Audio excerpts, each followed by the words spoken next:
Albert Einstein says compound interest is the eighth wonder of the world. Those who understand it earn it, and those who don't pay it. Follow what the masses have been doing all these years, and you're going to end up just like the masses. Follow what the elite and the wealthy have been doing, leveraging cash flow, focusing on cash flow, being entrepreneurs, being business owners. I know it doesn't just start off there, and you can't compare your journey to everybody else's, but banks are the number one purchasers of whole life insurance in the world. They are not buying IULs. They are not buying VULs. They're not buying term products. Maybe they're buying some term products, maybe they got to for like some of their higher up execs and whatever. But where banks are storing their money at is in whole life insurance. And go and Google BOLI. BOLI stands for bank-owned life insurance.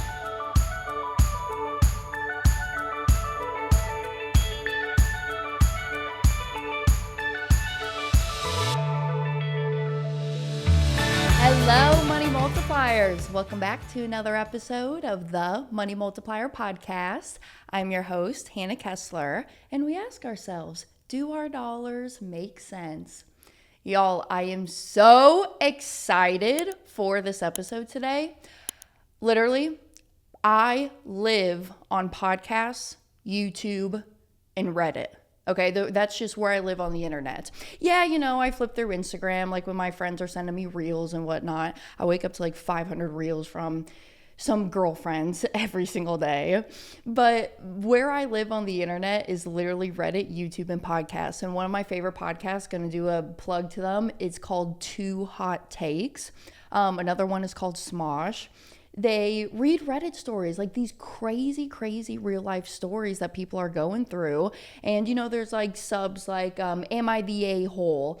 Relationship advice. There's subs like legal advice. There's even subs r/infinite banking. So today we're going to really get into the topic of what the internet failed to tell you about infinite banking. And we're going to go through all of the challenging conversations.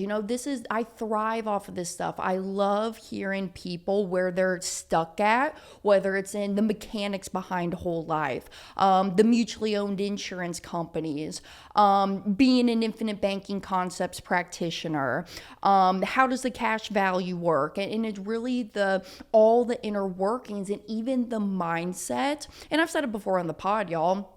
The hardest part about what I do and what I teach, it's not about the policies themselves. It's literally your behaviors with your money and helping you to understand that why would I want to keep my money stored inside of a whole life insurance contract rather than with my financial advisor or in my brokerage account being invested into mutual funds and the S&P or putting it into real estate? Why would I want to store my money here inside of this whole life contract rather than all of these other different vehicles that I do have available to me? And it's great questions, right? But it all comes back to unlearning what you've been taught up to this point in your life. And I was thinking about this. Literally, my mind was wandering. I was doing my yoga this morning, and I always come back to center, come back to breath when your mind starts to wander. And I was like, you know what? And this might be a bold statement, but I'm getting to the point in my youthful years of being 26 and a half years old and being in this financial world, which is a dog eat dog world, and growing up and, being more in tune to politics and what's going on in the world and with our economy and even locally. Like, I love Daytona Beach, Volusia County. I love our sheriff. I've literally been on our sheriff's Facebook page the last 5 nights just checking in and what he's saying, what he's doing. He's so cool. But you get older and you care more about this stuff. It's not just so much living in the present, living it day by day. You go to high school, get up, start going to your college classes, making sure that your homework was getting done, and then making sure you're getting your way to your waitressing job on time, making sure that you fold all the silverware before you can leave your waitressing job, Cracker Barrel. It's just, growing up is so weird. But my thought when I was doing yoga this morning was sorry, but like baby boomers, Gen Xers, like y'all kind of really forked this up for us. Like seriously. And I know you guys didn't know any better. And I know our country is still very, very young compared to other countries on this planet. But y'all, we are kind of in a little pickle. We don't have to go so negative. Okay, sometimes I come back to the reality of like, okay, Hannah, ignorance is sometimes bliss in some scenarios. And then, you start going down these big rabbit holes. Okay, it's maybe right here you're tuned into the podcast because you're interested about money. You're interested about the infinite banking concept and how to become your own banker. But then you start going down these other rabbit holes of, okay, well, if the government doesn't want me to do this and they're kind of lying to me about this stuff, and these big gurus who have huge, massive followings on social media, they're all out there saying one thing, but then this group of people is saying something else. This is where I always come back to the one saying, think for yourself and question. Really dig into who you are, being your true, authentic self and what resonates with you, because you'll find your tribe. You'll find your people who think the same way that you do and who are practicing same habits like health and wellness. Maybe they're vegans or maybe they're vegetarians and they go to the gym every day, or maybe they're love to play pickleball or whatever, right? I mean, you're gonna find your tribe in all of this, but then you kind of go down these deep rabbit holes and you're like, oh my gosh, there's these two total opposing views, which is great about what we have here in our country: freedom of speech. We have the freedom to think for ourselves and do what we want, right? But then you're like, oh my God, if the government's been lying to me about all this other stuff, what else are they lying to me about? And then it totally makes sense why my mentor is such a conspiracy theorist and like goes down these deep rabbit holes.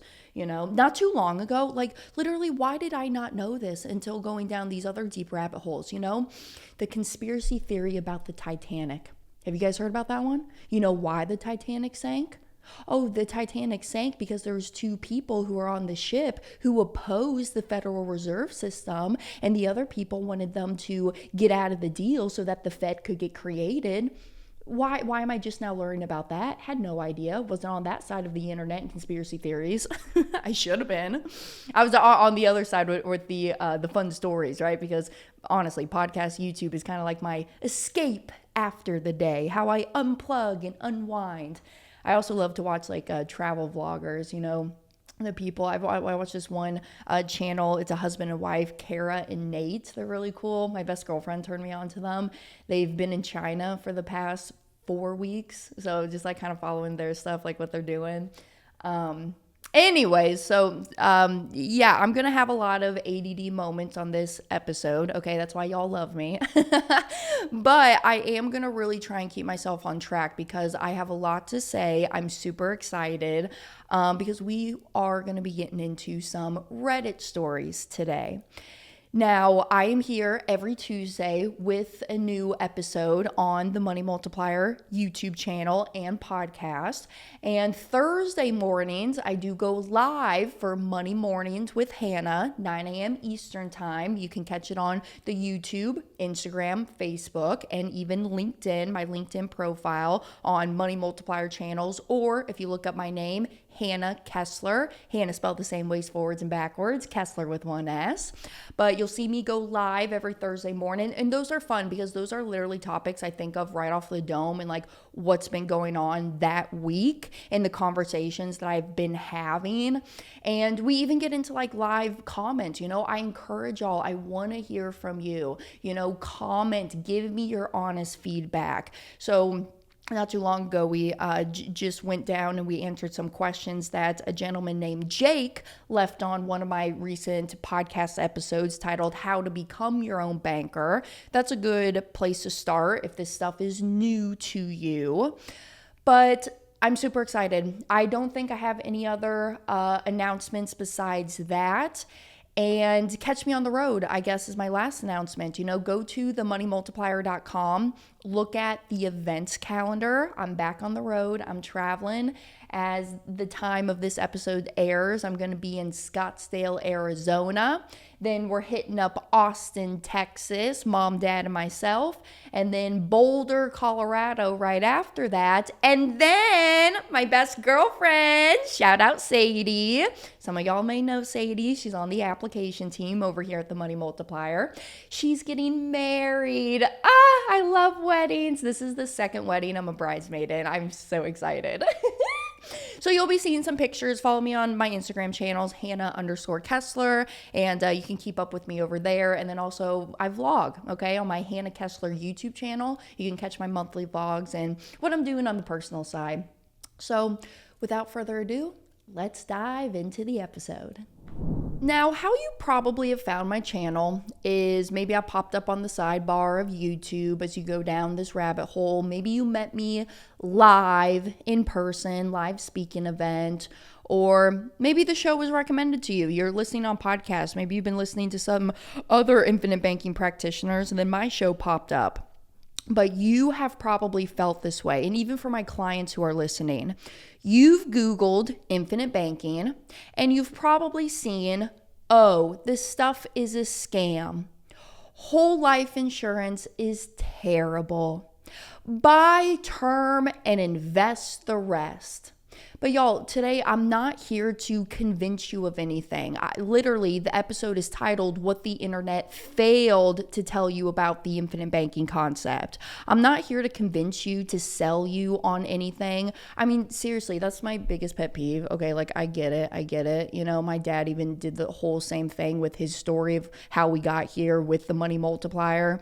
But like, I'm not here to sell you on a product. I'm not here to ask you to buy anything. I'm here just to educate you so that you have more tools in your tool belt. So when people are talking to you about the infinite banking concept and there's some naysayers or some people who will push back, and even if they do push back, they're asking really damn good questions. I'm not here to convince you that this is something that you should do. You should come to that conclusion on your own. I'm here to show you what the internet gets wrong. And I'm going to read a Reddit post here.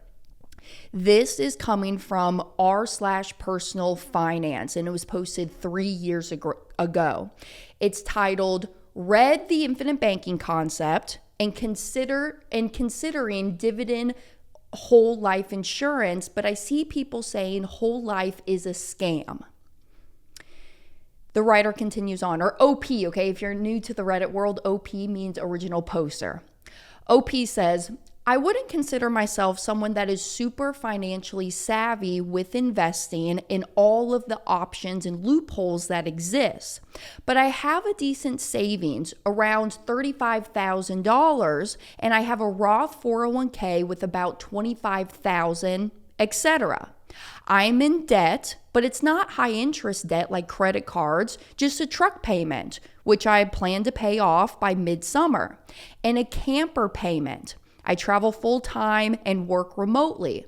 I'm currently 27 and looking to take myself to the next level financially. I've got good work as a computer scientist as well. I have some experience investing in both stocks and crypto, mostly for fun with extra money, but nothing super serious.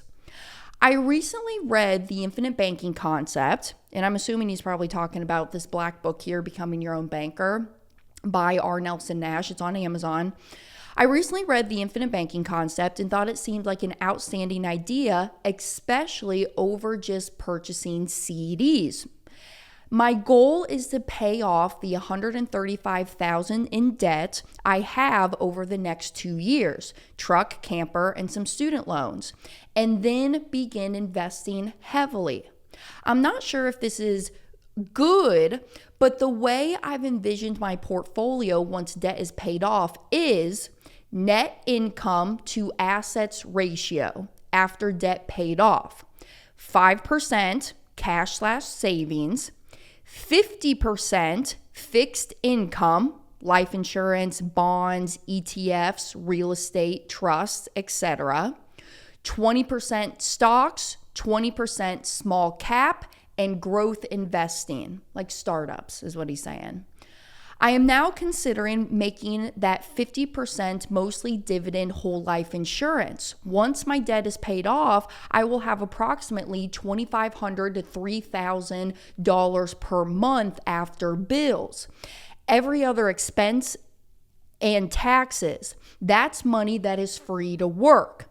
My main questions are, number one, why do people say dividend whole life is a scam? And number two, what better options or setup would you do if this was your financial scenario? Thanks. Okay, my first initial thoughts before I get into the comments here. Oh my gosh, 27 years old. Congrats. And you're thinking this way. Oh my goodness. Round of applause, okay? If you see me on YouTube, this is a round of applause for you, my friend. Oh my gosh, we need to meet, okay? We need to meet. I know this was posted 3 years ago, so now you're in your 30s. Maybe you're married. Maybe you got some kiddos now. Who knows? Maybe you're still traveling and working remotely. So he's got his camper, he's got his truck, and then he's got student loans. Now, student loans, FYI, y'all, Rachel Katz, okay, she's my go-to girl. I'm not going to spend time talking about Rachel. We've talked about her in the live streams a few times, okay? Go check out the live streams.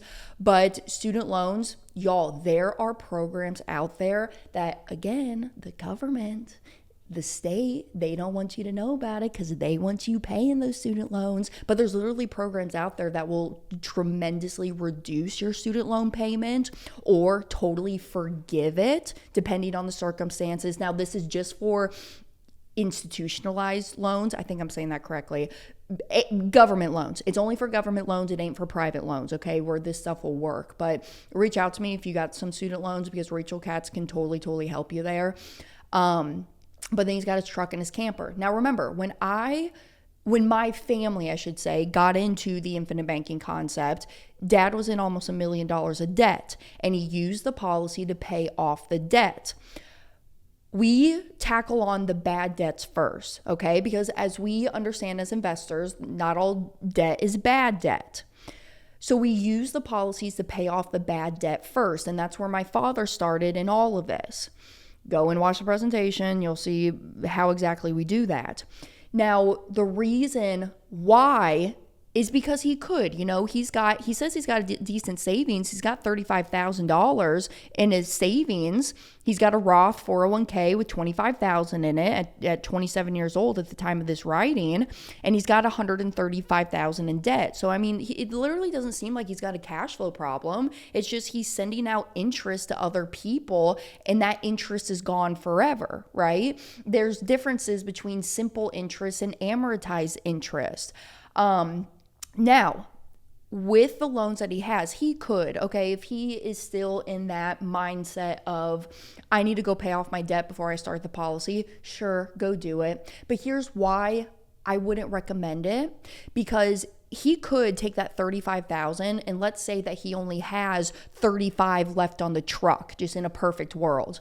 If he takes that $35 in savings and goes and pays off the truck, okay, perfect, right? I have no more truck payment. The truck is paid off. Now I just freed up a little cash for myself every month.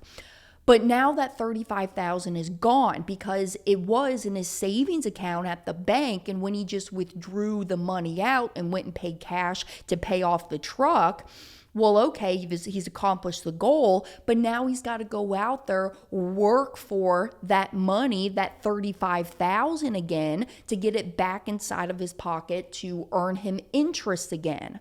So that's why we flow the money through the dividend paying whole life insurance policy with the mutually owned insurance company first, and then I take out the cash value in the form of a policy loan, go pay off the truck. And then now with that freed up money that I just paid off the truck with, I'm going to use that monthly payment I was sending to the truck. And now I'm going to start using that to pay myself back inside of my policy now with it. And the reason we do that, it goes back to the one-liner I always say, treat your money with respect. Your money is going to flow and grow to where it's respected to. So you got to look at that freed up money not like it's free spending money. Sure, you can use some of it. I mean, if you're really strapped for cash and you've been living that paycheck to paycheck lifestyle and you have literally not been having fun in life because you're just so break even every month, take a little bit of that money. So like making up numbers, let's say his truck payment's $1,000 a month. Okay, now I want to go use some of this money. I'm going to use $200 a month to go have some fun with it, to actually have fun in my life. Because remember, time is the only resource you can't get back, y'all. Okay, Dave Ramsey, you want me to eat rice and beans until I'm 65 years old? Excuse my French, fork no, Hannah, I ain't gonna do that. So if his monthly truck payment is like $1,000 and he wants to go use 200 of it to go take himself out for a meal or go see a movie or go hang out with his friends, go bowling, I don't know, whatever y'all are into, take the 200 a month and go do something with it. But then that 800, use that to pay yourself back into the policy now, prepping for these opportunities that are going to appear. I'm telling you, when you have the money, the opportunities will appear. I'm telling you, it's been true in my life. And also just the relationships, the networking events, getting out there and talking to people. Okay, you guys gotta go and talk to some people. So he is asking, why do people say that dividend paying whole life is a scam? Number 2, what better option or setup would you do in this financial scenario? Let me give you my feedback. If it was me, I would take some of that money that's sitting inside of that savings account and I would do a dump into the policy year 1. Now keep some money in savings account. How I diversify, 3 months of my overhead expenses, 3 months of expenses stay at the bank, 3 months of expenses stay inside my policies. That's money I do not touch. That's my emergency funds. If something were to happen, I got 6 months of my expenses covered. He doesn't have to be as aggressive as that. So if he's got 35 in the bank right now, let's just do easy math, okay? Because my brain, I suck at mental math and I don't want to bring out the calculator right now. Let's just say his expenses are $5,000 a month. 5,000 times 3 is 15,000. He doesn't have to be as aggressive as 15,000. But of that 35 minus the 15 is 20. Take the 20 grand that you have just sitting inside of your savings account, do a dump into the policy year 1, and you can take that dump in, use the 20 grand, pay up the premium for the full year, and then year 2, you can start with lower ongoing, more comfortable premium deposits. That would be the more conservative route. Or the more aggressive route, take the 20 grand, do a dump in, and then immediately starting year 1, month 2, start with monthly ongoing premiums, okay? Because it seems like he's saving, right? I mean, all the premium is, and how you should look at the premium in your first policy is it's you just forcing yourself to save. So if he's keeping, let's say, $500 a month at the end of the month after he pays his expenses and after he pays off that debt, that $500 a month should be the premium that goes towards his policy. So if it was me, I would take the 20 grand, dump it in, and then starting in month 2, start with this 500 monthly premium deposits. Now, I'm going to touch on this because the topic is what the internet gets wrong. But Hannah, what if I can't keep paying those 500 monthly premiums? Y'all, we talk about this all the time. But if you're new here, hello, my name's Hannah Kessler. So if I can never make that $500 a month premium, you can always go inside of your policy and reduce down the premium and just pay that base if you ever needed to. For my IBC vets, pay the base premium and then pay the minimum to the paid up additions, which is $10 a month or $120 a year. And that will keep your PUA premium attached onto the policy. And then you have that full flexibility. Go back up if you want to. So anyways, let's read before you guys know why I say it all the time. Maybe we'll get there. Anyways, here's one of the comments. Let's get into the comments here. Whole life is bad is someone who commented, werewolf dad. They said whole life is bad, and then they attached on this link to whitecoatinvestor.com debunking the myths of whole life insurance. Let's click on this link. This is an article from the White Coat Investor, by a guy named Jim Dale, Dahle. He's the white coat investor. He's the founder. Okay. And this was an article that was posted on March 17th of 2022, Why Whole Life Insurance is a Bad Investment, Debunking the Myths. Let's read it. There are more than 400,000 insurance agents in this country. When I first read that, I was like, holy shit, is there really? I need to know that. I didn't know that. How many life insurance agents are there? I say it all the time, too. It's like everybody and their mother holds their life insurance license. That's kind of what gives the insurance industry a bad rep, because home offices, this is my big PSA to you home offices, no matter if you're a stock company or a mutual company, freaking educate your agents. I mean, oh my goodness. We're not going to have that conversation right now, but educate your agents, home offices, my biggest beef. There are more than 400,000 insurance agents in this country, and almost all of them would love to sell you a whole life insurance policy. If you buy a policy with a premiums of $40,000 per year, the commission would typically be somewhere between $20,000 and $44,000 for that agent. As you might imagine, that commission can be highly motivating, especially given the median insurance agent income of $49,840 a year. To make matters worse, many of the worst policies offer the highest commissions. Unfortunately, the vast majority of policies sold are sold inappropriately, and the vast majority of those selling it are salesmen masquerading as a financial advisors. As a result of this ridiculous conflict of interest, agents can often throw out some serious myths in an effort to persuade you to buy their product, which might explain the damaging statistic that 80% plus of those who buy this product get rid of it prior to death, and polls of actual real-life doctors on this site in our Facebook group show that the vast majority of those who have purchased whole life policies regret their purchase. If this is all news to you, then go read everything you need to know about whole life insurance before continuing on with this post. He had a poll here. If you've bought whole life insurance, do you regret that decision? I did this poll last night. I'm putting no. From somebody that owns 8 whole life insurance contracts, and from a family that owns over 36 policies just in our own family banking unit. My dad's got over 20, like he's got 29, 28, 29 policies. My younger brother, 24, he's got 3.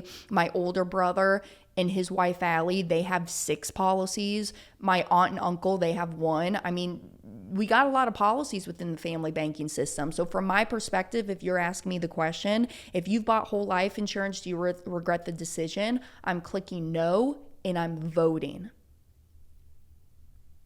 It didn't pop up like it did last time. Here, I took the screenshot. I knew this would happen, so I took the screenshot on my phone from last night. The statistic when I hit the no button came back, and it said there's 3 options. If you've bought whole life insurance, do you regret it? Yes is 25%. No is 17%. And never bought it is 58%. This is out of total voters of 7,377 voters. 58% have never bought it, 25% say yes, and 17% say no. To me, I know why this statistic exists, especially because, again, to go on that rampage I wasn't going to go on about the home offices not training their agents properly about whole life insurance and kind of pushing more like the index products. Because let's be real, they can make a shitload of money on index products, these insurance companies, especially the stock held companies, and even term, right? Because here's the statistic. You guys know this. If you don't know this, here's something that's new. Penn State did a study. Only 2% of term policies ever pay out. Only 2%. Why? Because number one, if the underwriters and the actuaries of that company, if they thought you were actually going to die or graduate within that term, they wouldn't have even given you the policy. Okay? So they are making a crap load more money on index products, IULs, VULs, and term life compared to whole life. Because you know what I learned a few years ago? I didn't know this. Insurance companies do not become profitable on whole life insurance until about year 7. That's the average, year 7. That policy owner, when they continue to pay their premiums, and with the insurance company's costs of running the home office, paying the payroll of their employees, paying out dividends, paying agent commissions, with all of that, they do not break even from a business perspective in selling whole life insurance until year 7. So the issue that we're having is there are agents, bad apples I call them, who are out there who get a hold of Nelson's book and try to use it as a sales and marketing tactic to make a quick buck. Do not, I cannot tell you, I literally just this week, I had this gentleman on my line. He found my YouTube channel, and he goes, Hannah, I was licensed back in the late 90s, but I fell into the trap of VULs and IULs and securities, and I was selling all of that. Now I'm 75 and I want to come back and I want to sell life insurance. I think I could really sell this stuff. Dude, I hung up the phone.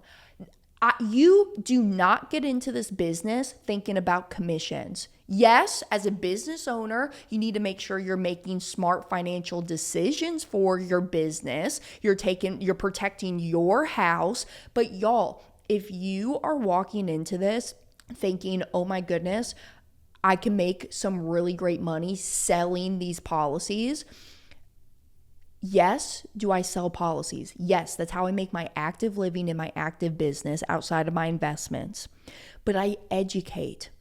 I do not sit here and tell you that you should or should not do this. You guys are the ones that reach out to me wanting to have a phone call, answering the questions and seeing how this fits in your life. And all of my people, I would love for you guys to vouch in the comments, okay? A lot of y'all know me. A lot of you and I have had one-on-one conversations together. I am never going to arm twist or leg pull you to start your policy or to keep your policy. That I ain't in the business to do that, because I got to go and tend to the man who's upstairs at the time of my graduation date, and morally and ethically I cannot do that. I cannot tell you how many times I turn people away telling them you are not ready to start this concept yet because you have a spending problem, you have a cash flow problem, and this does not make sense for you right now. But here's what I would do if I was in your shoes, talking to you on a buddy level. If I was you, this is what I'd be doing.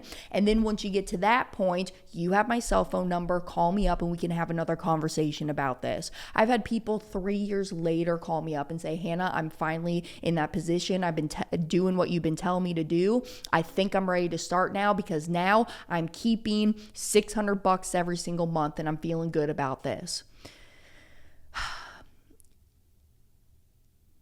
I just wish people would give whole life insurance more of a shot than what they read on the internet or what they do. Let me sip my coffee.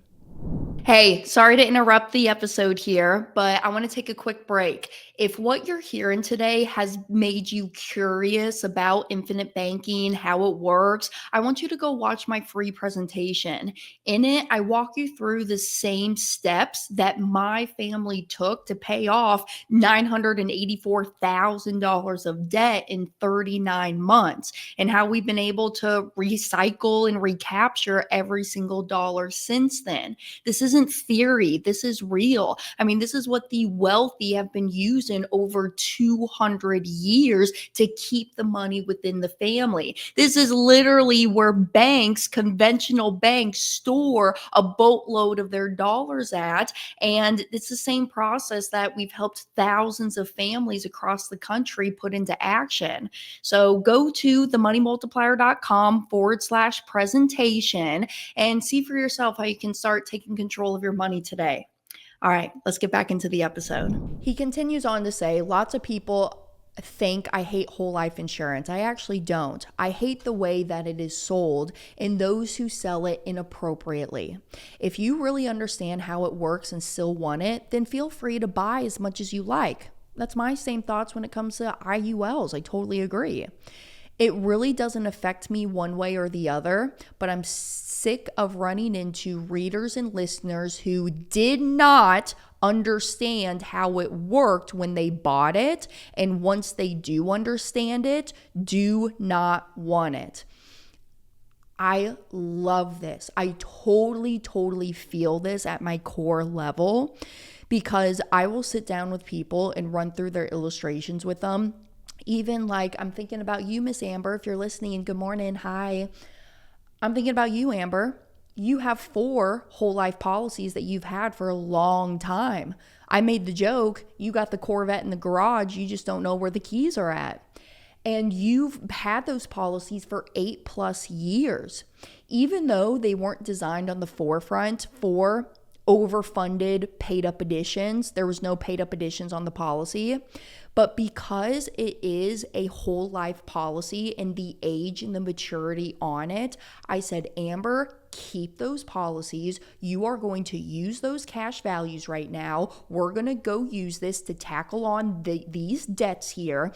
And once the debts are paid off, then you can start another policy. But right now, you do not need to be starting another policy. Use the cash values and the policies that you already have.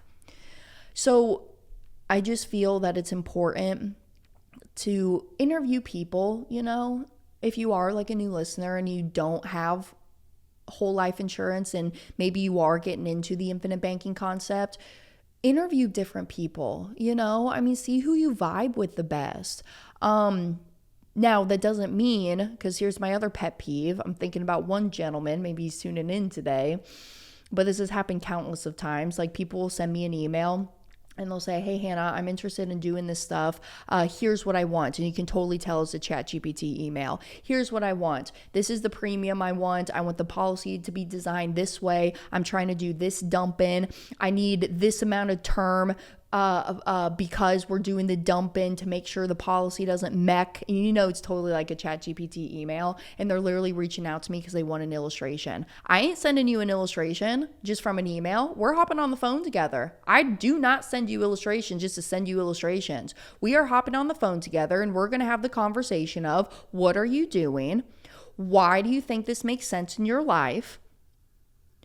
What problem are we trying to solve here? And does this make sense? After we have that conversation, then I'm happy to send you an illustration. But for my people who are just like going around shopping and you're like accumulating all of these illustrations just to read them all by yourself, what's a good analogy? It's almost like you studying by yourself to get your PhD degree. I don't know. That was a bad analogy, but you see what I'm saying? It goes back to the, could you? Sure. But should you? Probably not.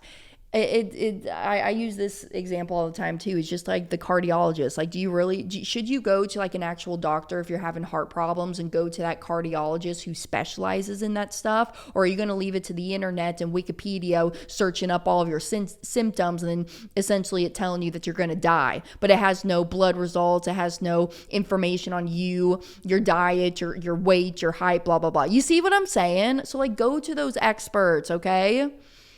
And then the article goes on like how whole life insurance actually works. But anywho, so that was the comment from this OP, right?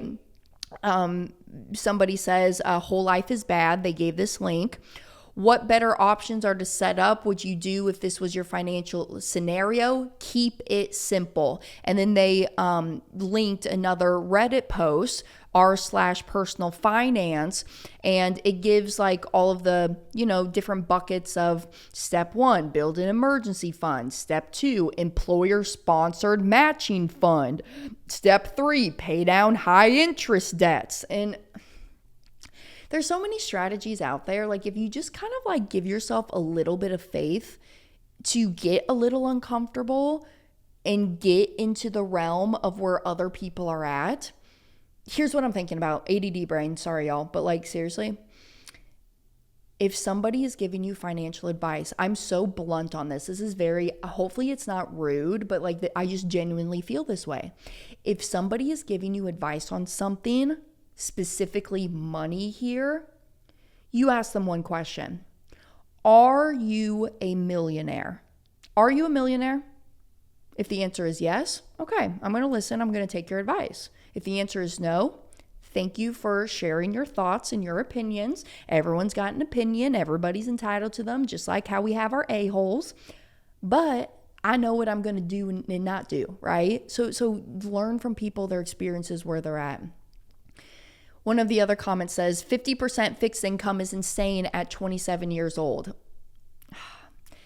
Anyways, and whole life is a bad product with a deficient returns and whose benefits can be mirrored elsewhere without getting ripped off.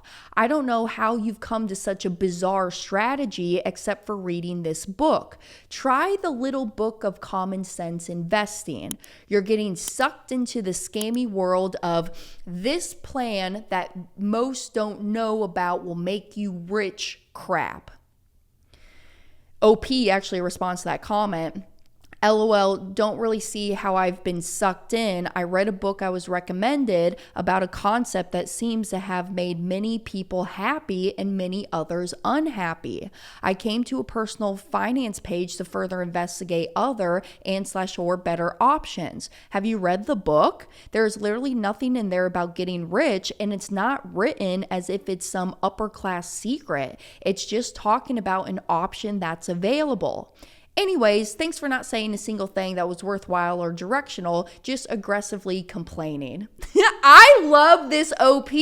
OP, we need to be friends. I love this man and how he thinks. I'm assuming you're a man. I'm sorry. You didn't put M or F or anything. We just know you're 27. But then the commenter back says, I recommend one of the great investment books ever written and let you know whole life products suck as everyone else did. I guess I did also aggressively complain though. He did mention that he complained. I wish I was logged into Reddit right now. I'm not for some reason. I'm going to upvote that. But let's just dissect his comment here. You're getting sucked into something scammy of this plan that most don't know about that will make you rich. OP hit the nail on the head. Nobody has ever said that this is a get-rich-quick deal. This is wealth building. This is just an option. It's another option of a place of where we can store our money at. That's all the whole life policy is. And people look at this. The biggest lens that people will look at whole life contracts through is the lens of rates of return. Why would I put my money in a boring 3.25% guaranteed interest, tax-free? Why would I put my money into a boring 3.25% interest account when I could go and take it into the stock market and make average rates of return of 7%? Well, first of all, there's a difference between average versus actual. We're going to talk about that in a later episode. But it makes sense. Or like as a lender on real estate, why would I put my money into this boring guaranteed 3.25% when I could go give it to this borrower? They're giving me the first lien position and I can charge them 12% to use my money. Why would I do that? I get it. This is not the either or. I am not going to tell you how to go make your money, how to go invest your money. What I'm telling you and teaching you about is where you are storing the money that you have and how to keep the money you're already spending. See, a lot of financial advisors or people who want to come to you, give you opinions about your money, they're all talking to you about the money that you're already saving. And they're saying, hey, let me go get you higher rates of return with these dollars that you're saving right now. But in order to do that, that involves risk, right? In an investment, my definition of an investment, it can go up in value or it can go down and lose value. There is some risk there. The whole life contract is the place of where I store the money at. And then if I need capital to fund an investment, that's where I pull the money from, is the cash value from my policy. And yeah, can I take it out as a form of a loan? Absolutely. That's what I do. But could I also withdraw the money from the whole life contract? Absolutely, you can. You are in control of the contract because when you're working with a mutually owned company, you are the policy holder. You hold first rights to any capital that's inside of that policy. So this is not the either or. This is your and asset. I run the money through the policy first, and then I go take it out, and then I go buy the investment. They fail to mention and have conversations about 401ks, IRAs, Roths, and those different accounts over there. You see what's kind of funny is that the whole message of what Nelson Nash was teaching us is that you are going to go buy the things in life anyways. You're going to buy the houses, you're going to buy the cars, you're going to buy the vacations, you're going to have to pay the taxes here in America, you're going to send the kids to college. Maybe you create a great nest egg, you want to go buy a vacation home for yourself. You are already going to go buy these things in your life anyways.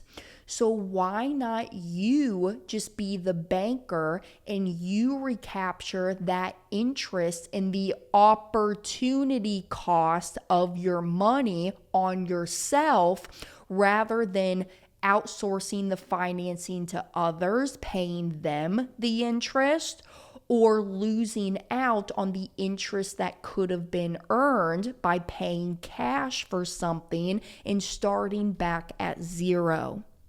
I'm going to get cheesy. Albert Einstein says compound interest is the eighth wonder of the world. Those who understand it earn it, and those who don't pay it. Follow what the masses have been doing all these years, and you're going to end up just like the masses. Follow what the elite and the wealthy have been doing, leveraging cash flow, focusing on cash flow, being entrepreneurs, being business owners. I know it doesn't just start off there, and you can't compare your journey to everybody else's, but banks are the number one purchasers of whole life insurance in the world. They are not buying IULs. They are not buying VULs. They're not buying term products. Maybe they're buying some term products, maybe they got to for like some of their higher up execs and whatever. But where banks are storing their money at is in whole life insurance. And go and Google BOLI. BOLI stands for bank owned life insurance. And I think I have the book right here. Hold on.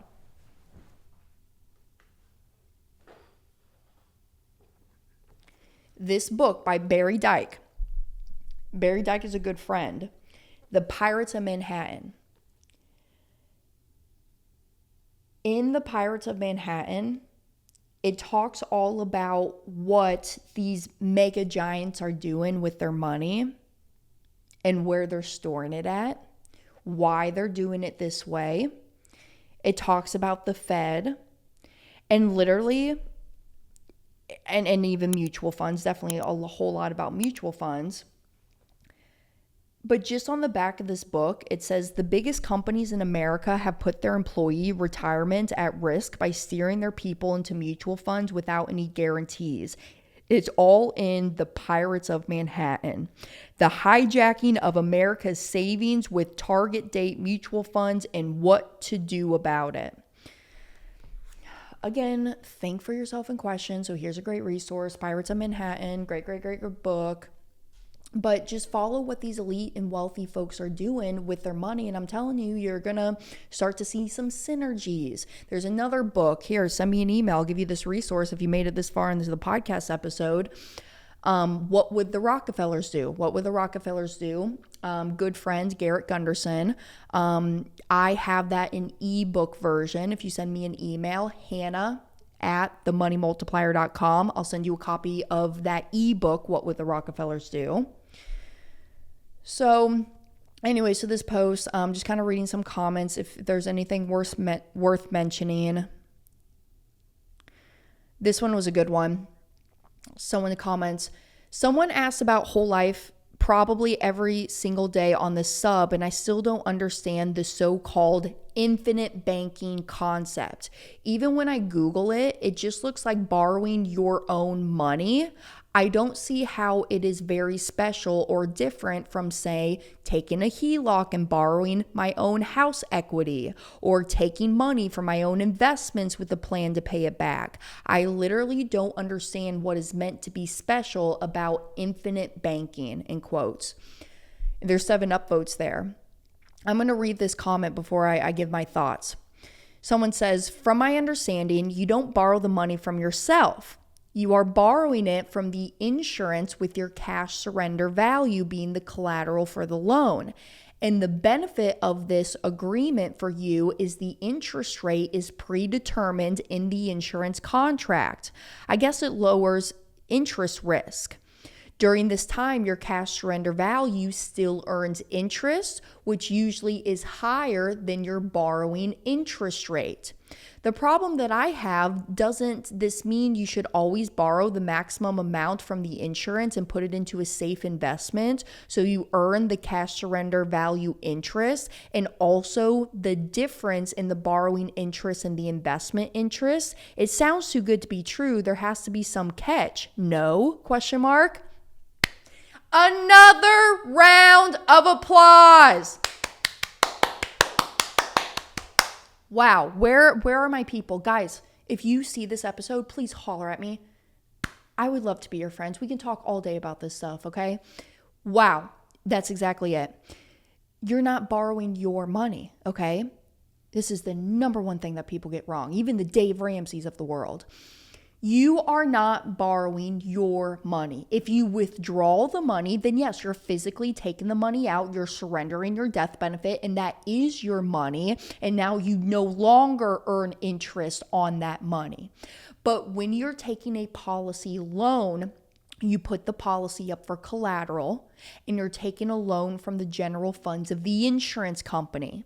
So you're using their money in the real world, and that's how and why your money still remains in the policy to grow and compound as if it wasn't touched. And this person is exactly thinking about this correctly. I sum it up and I say double dipping on my dollars. As a lender, as a real estate investor, that's just what I'm into, okay? I do this all day long. Okay, insurance company, who cares if you're going to charge me 5% interest? Because I know how to turn around and make no less than 12% on that money. I will play that game all day long with them, the arbitrage, the spread game. But here's the difference. Let's say I do have a HELOC. I could take the money or the equity from my house and I could go and do the same thing. Okay, let's say HELOC rates, they're going to give me a 7% interest rate. And I'm going to go take that money and I'm going to go give it to a borrower and I'm going to charge them 15% interest. Because the golden rule, the one who has the gold makes the rules. I'm the bank, I get to make the rules. I'm going to tell you what you got to put up for collateral, and I'm going to determine what the interest rate is, right? So I do that because I can double dip. I'm earning interest in my policy, and I'm out here in the real world making interest in the investment. And here's a question I was just asked this week by a client that has had her policy for the last 10 years. 2016 is when she got her policy, and her husband got his policy in 2017. They fell off a little bit. They weren't calling me back. They weren't calling Brent back. They weren't getting back to their implementation agent who reaches out every quarter for the life of the policy. That's the free service that we do over here at the Money Multiplier for all of our clients. Because another one-liner, it's about the process, not so much the product. Yes, the product and policy design is very, very important, but once the policy goes active, it's the process of me being my own banker. How am I going to be using this policy throughout my life? And that's where the implementation team comes into everything. But she asked me, because she was talking with her financial advisor friend, listening to the noise that's out there. Again, I say, think for yourself and question, my friends. She says, but if I take out this money, because she had over the 10 years, she has $169,000 of loan outstanding on her policy. And she had a good amount of money in there. She had about $55,000 of cash value still in the policy, but she had $169,000 of cash value that was loaned out. And when that money is loaned out in the form of a loan, we're being charged interest on it, because remember, we're using the insurance company's money, not our money. So we're using their $169,000. And so what I tell y'all to do is at least minimum pay your loan interest annually and pay it out of pocket. Because if you don't pay your loan interest, the insurance company will just deduct it from your cash value anyways that next year. So just pay your loan interest. And if you really want to get specific, for all my naysayers, let's talk about it. Let's get analytical. If you don't pay your loan interest, what they'll do is they'll take out the loan interest from your cash value in the form of another loan. So now you're no longer being charged simple interest. You're now being charged compounding interest because you did not pay your loan interest out of pocket that year. But who controls all of that? Is that you or somebody else? Oh, you control everything and how you use your policy. Just saying. So she asked me, she goes, but Hannah, I have all of this loan interest, and when I pay back that loan interest, doesn't that go to the insurance company? Yes, it goes to the insurance company. Absolutely it does. Now, there's two types of interest rates playing here, right? Because you know how I always say pay yourself back and pay yourself back with interest. I'm not going to talk about that aspect right now. Go watch my other episodes where I talk about policy loan interest. Just use a little search icon on the YouTube channel and look up interest or policy loan, and you'll see the videos come up. I'm going to only talk about the 5% that's being charged from the insurance company directly, and I'm using this in my investment portfolio. So when my loan interest comes due, let's say that I have $100,000 outstanding on my policy. I have it outstanding for the entire 12 months, don't ever pay it back. At the end of the year, 5% is charged to me. That's $5,000. $5,000, 5% of $100,000. That $5,000 goes back to the insurance company. Let me make sure. Am I doing my math right? Why do I feel weird? I know I'm right. Let me just do it. 100,000 times 0.05. Yeah, 5,000. Okay. Shut up. Don't laugh at me. Okay. So that 5,000 goes back to the insurance company because we're using their money. Now, what type of insurance company is this? This is a mutually owned insurance company. What does that mean to me? Well, when I'm a policy holder and a policy owner of this mutually owned insurance company, I receive the profits in the shares of that insurance company every year in the form of a dividend. Oh, which by the way, next week we're going to talk about dividends. I got somebody from the home office coming on being a guest on the show. So when I pay that $5,000 loan interest back to the insurance company, that is showing profits on their books. Who shares in the profits at the end of the year in the form of a dividend? Me, the policy holder. So that interest that I'm paying back to this insurance company really comes back to me anyways in that form of a dividend. Now, in the IRS tax law, dividends are quote unquote refund of overpayment of premium. That's what a dividend is in the IRS's eyes. And that's why dividends are never taxed. That's why dividends are tax-free to us as well. And when we receive that inside of our policy, and if the policy is designed correctly for the infinite banking concept, your dividends will be set up to buy you more paid up additions, which in essence buys you more death benefit, which in essence immediately gives you equity and cash value. So I just sum it up and say the dividend is going to show back up in your policy as cash available. Now you can always get your dividend in the form of a check sent to you or something like that. But remember, I flow the money through the policy first because I want that uninterrupted compounding. So dividends, essentially, if you think about stock dividends, get reinvested, in quotes, back inside the policy as more paid up additions. So then now I'm earning interest and dividends on my dividend. Does that make sense? So total 180 thinking here, right?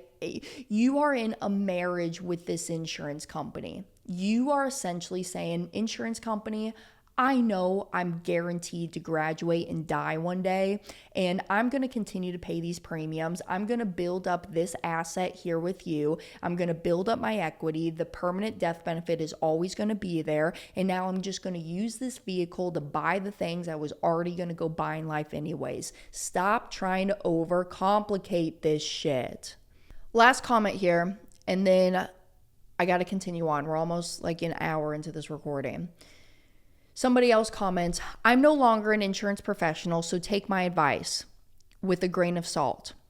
Generally, term life is better because it's cheaper and all of the money goes towards the primary point of insurance, to shift the financial risk of your death onto the insurance company. You're doing the same thing with whole life. That comment doesn't make any sense. Term life, whole life, you're shifting that risk to the insurance company. Whole life isn't inherently evil or anything. It's just that it's off topic and disadvantageous. Shut up, Hannah. I don't care about that word. It's basically term life with an additional cash value that builds up and earns interest. What's wrong with that? No, it's not. Because term life, you have to renew the cost of the insurance. You're talking about an IUL. I'm sorry, I'm giving my opinions too soon. What's wrong with that? Well, you are the one contributing the money, and the interest rates are a lot lower than you can get with any other financial vehicles. The company gets paid for the term and gets a cut of the cash value's interest as well. Buy term and put the difference in savings or retirement funds. Better yet, talk to a financial professional. Edit. Another disadvantage is that if you die, they pay out the face value only. The cash value is just plain gone. They keep it.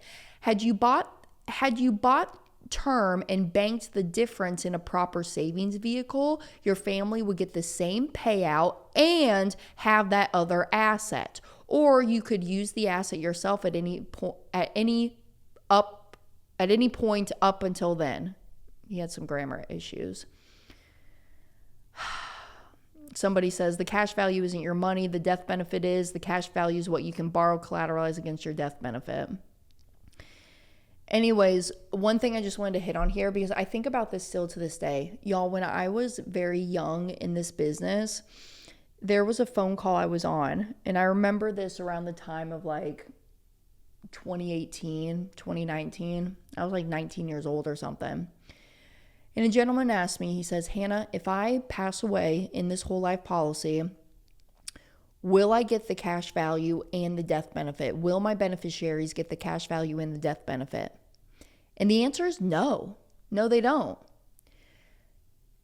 And I failed to go any deeper into that thought, where he just ended the conversation right there, and I failed him. And I still think about that conversation. What am I now, 26? 7 years later. 7 years later, I still think about that conversation. Because if I would have explained it to him like this, whole life is like you're buying the house. Term life is like you're renting the house, right? Why do we buy the house? Well, I buy the house because I want the ownership. I want the equity. I want the appreciating asset that this policy is, or this house is, sorry. And I want to build up the equity, right? If you think about the value of your house is equal to your death benefit in your whole life contract, and the cash value is equal to the equity in your house. If you had a house that's worth $1 million and you have equity of $500,000 inside of that house, would you go list your house for $1 million? Or would you list it for $1.5 million? The equity you have plus the value of the house. No, you go list it for the $1 million of what the house and the asset is actually worth. It's the same thing in whole life insurance. Your death benefit is the true value of the asset.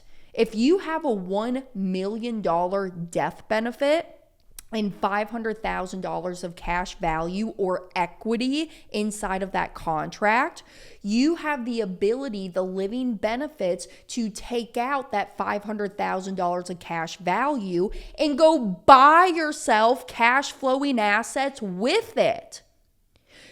When you die, your beneficiaries, let's say you do take out the $500,000, go buy yourself a rental property or whatever. Now, when you pass away and you do not pay it back, the insurance company will say, okay, your asset was worth $1 million.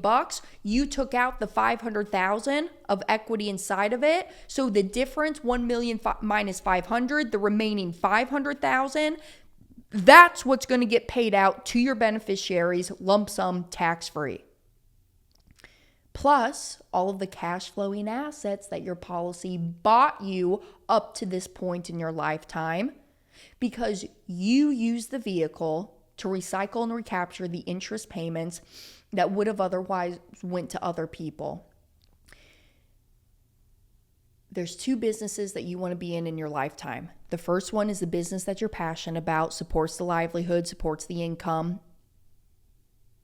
bringing the money in. And the second business is the banking business, the business that finances everything throughout your life.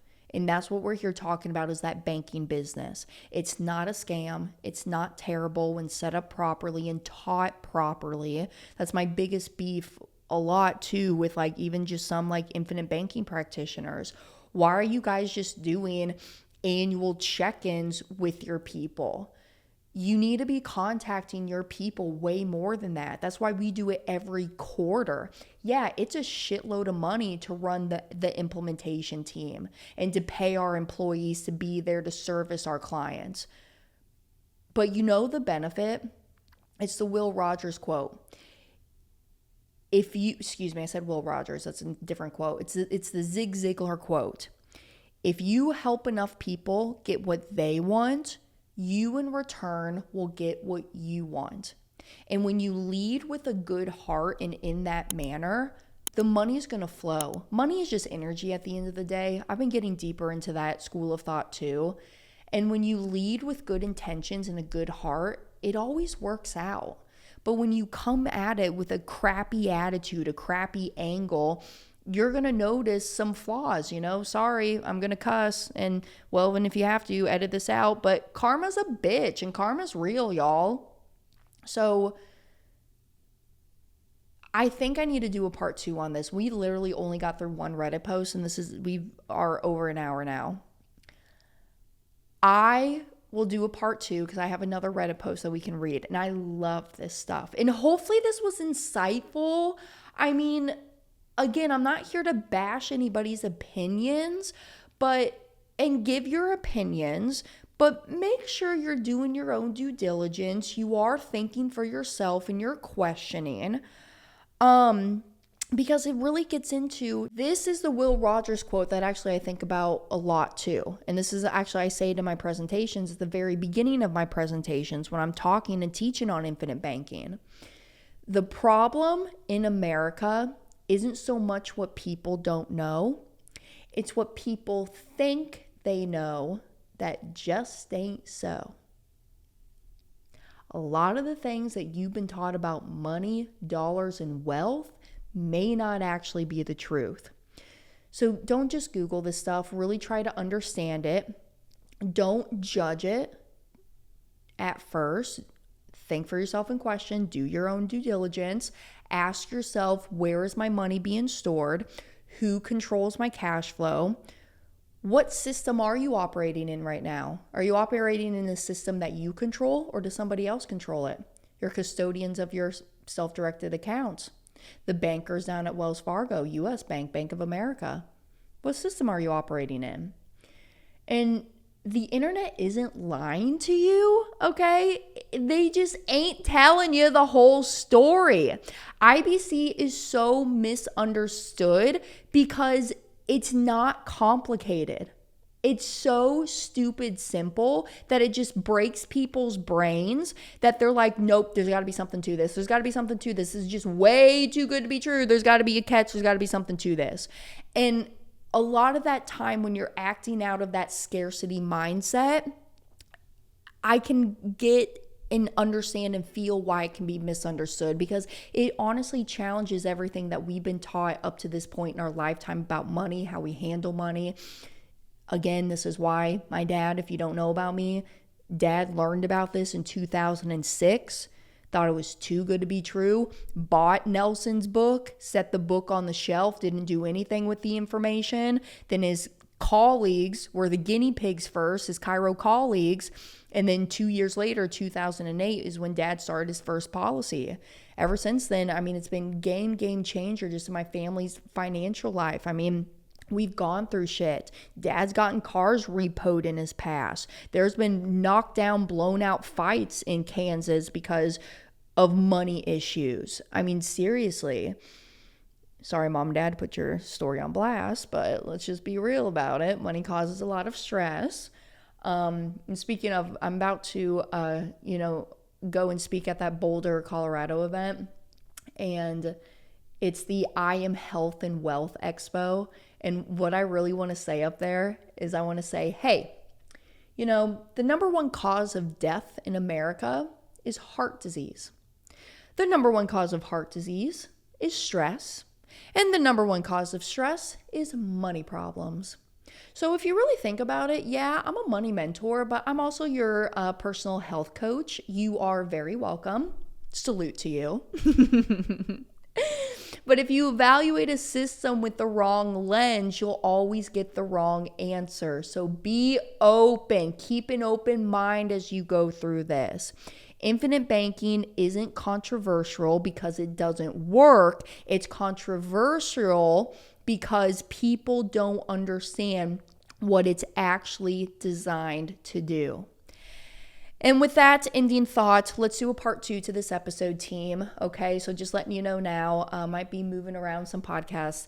But next week, I'm definitely going to keep it. Let's talk about dividends. I got Mr. Christopher Brown from an insurance company, a reputable mutually owned insurance company coming on. I want to talk about dividends, and then let's maybe get into part 2 of some of this Reddit stuff. So come and join me this Thursday, 9 a.m. Eastern time. I will go live on the channel. Don't forget to subscribe. Help me out over here.